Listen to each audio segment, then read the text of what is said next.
বাংলাদেশের স্বাস্থ্য পরিকল্পনা নিয়েছে।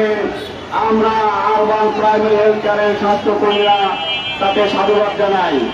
কিন্তু দুঃখের বিষয়, আপনি আমাদের কর্মসংস্থান বৃদ্ধি করাচ্ছে কর্মহীন যদি করে দেন, তাহলে আমরা আমাদের পরিবার পরিজনদের নিয়ে কোথায় গিয়ে দাঁড়াবো?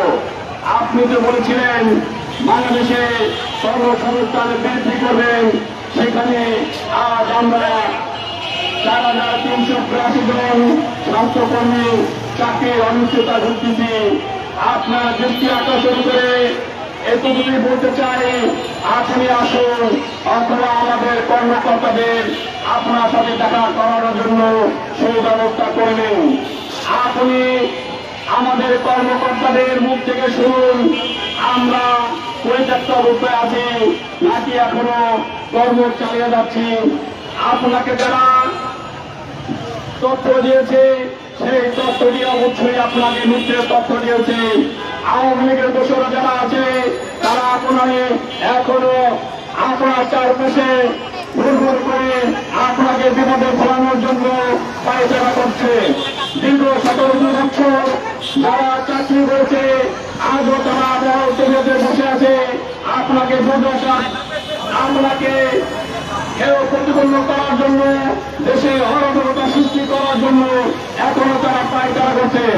শেখ হাসিনা দেশ থেকে বিতাড়িত হয়েছে, কিন্তু তারা দোষররা এখনো দেশের পরাজয়তে বসে আছে। মাননীয় প্রধানমন্ত্রী, আপনি আমাদের দিকে সুদৃষ্টি না দিলে আমরা কার কাছে যাব? দেশনেত্রী বেগম খালেদা জিয়ার হাত ধরে আরবান প্রাইমারি হেলথ কেয়ার প্রতিষ্ঠিত হয়েছিল। দেশনেত্রী বেগম খালেদা জিয়া আজ মৃত্যুবরণ করেছে, আল্লাহ তাআলা তাকে প্রত্যাশী করুক। কিন্তু আপনি তার সুযোগ্য সন্তান, আপনি বাংলার মর্যাদা থাকা অবস্থায় যদি আপনারা স্বাস্থ্যকর্মীরা রাস্তায় মানবতার জীবনযাপন করে, মানববন্ধন করে, অনশনে বসে থাকে, তাহলে আপনার কি মার আত্মার শান্তি পাবে?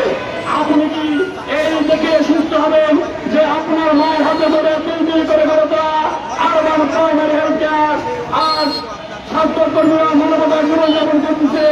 এটা কি আপনার ভালো লাগবে?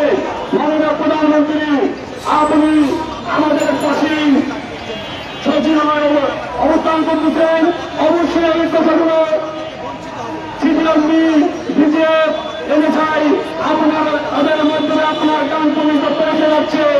আপনি আমাদেরকে অনতিবিলম্বে আপনার সাথে দেখা করার সুব্যবস্থা করে দেবেন, যাতে সত্যিকার অর্থে যে কথাগুলো আমরা বলছি সেই কথাগুলো মিথ্যে না সত্যি। আপনার আমাদের কর্মকর্তাদের মুখ থেকে আপনি শুনুন, যদি আমাদের দাবি অনেক হয় আপনি যে সিদ্ধান্ত দেবেন সেই সিদ্ধান্ত আমরা মেনে নিয়ে